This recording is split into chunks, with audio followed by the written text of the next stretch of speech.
হয় ভারতের মাটিতে বিশ্বকাপ খেলো, নয়তো বিপক্ষ দলকে পয়েন্ট উপহার দিয়ে বিদায় নাও। বাংলাদেশের বিশ্বকাপ অংশগ্রহণ নিয়ে আইসিসির আনুষ্ঠানিক ঘোষণা না এলেও আনঅফিসিয়ালি এখন পর্যন্ত এইটাই সর্বশেষ আপডেট। ক্রিকেটের পরিভাষায় যাকে বলা হয় ফরবিট। ক্রিকেটে ফরবিট হওয়া মানে হলো কোনো দল স্বেচ্ছায় বা নিয়মভঙ্গের কারণে ম্যাচ না খেলেই হার মেনে নেওয়া। আসন্ন টি-20 বিশ্বকাপে বাংলাদেশের গ্রুপ পর্বে 4টি ম্যাচই নির্ধারিত হয়েছে ভারতের মাটিতে। যদি বিসিবি তাদের অবস্থানে অটল থাকে এবং দলকে ভারতে না পাঠায়, তাহলে বাংলাদেশের সামনে একটাই বাস্তবতা দাঁড়াতে পারে, মাঠে এক বলও না খেলে ম্যাচগুলো পরিত্যক্ত হিসেবে হার মেনে নেওয়া এবং কার্যত বিশ্বকাপ থেকেই বিদায়।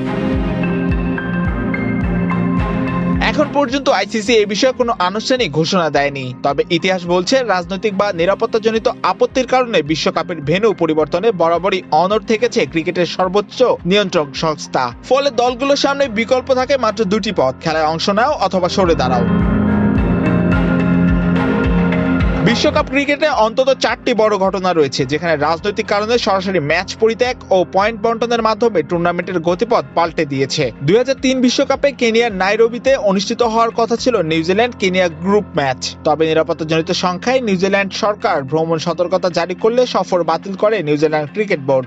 আইসিসি ম্যাচটি নিরপেক্ষ ভেন্যুতে সরাতে রাজি না হয় কেনিয়াকে পূর্ণ পয়েন্ট দেওয়া হয়। সেই পয়েন্টটি শেষ পর্যন্ত সহযোগী দেশ কেনিয়াকে সেমিফাইনালে তুলে নেয়, যা আজও বিশ্বকাপ ইতিহাসের অন্যতম রূপকথা।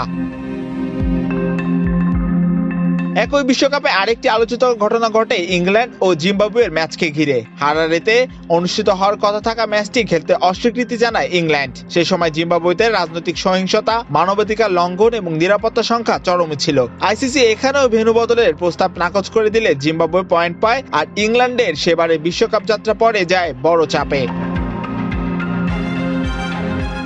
বিশ্বকাপের রাজনৈতিক কারণে ম্যাচ পরিত্যাগের প্রথম নজির দেখা যায় 1996 সালে। শ্রীলঙ্কার কলম্বোয় ভয়াবহ হামলার পর স্বাগতিকদের বিপক্ষে খেলতে অস্বীকৃতি জানায় অস্ট্রেলিয়া ও টিম ওয়েস্ট ইন্ডিজ। আইসিসি তখন শ্রীলঙ্কাকে দুটি ম্যাচেরই পূর্ণ পয়েন্ট দেয়। সেই সুবিধা কাজে লাগিয়ে শ্রীলঙ্কা কোয়ার্টার ফাইনালে ওঠে এবং শেষ পর্যন্ত অস্ট্রেলিয়াকে হারিয়ে জিতে নেয় তাদের প্রথম বিশ্বকাপ।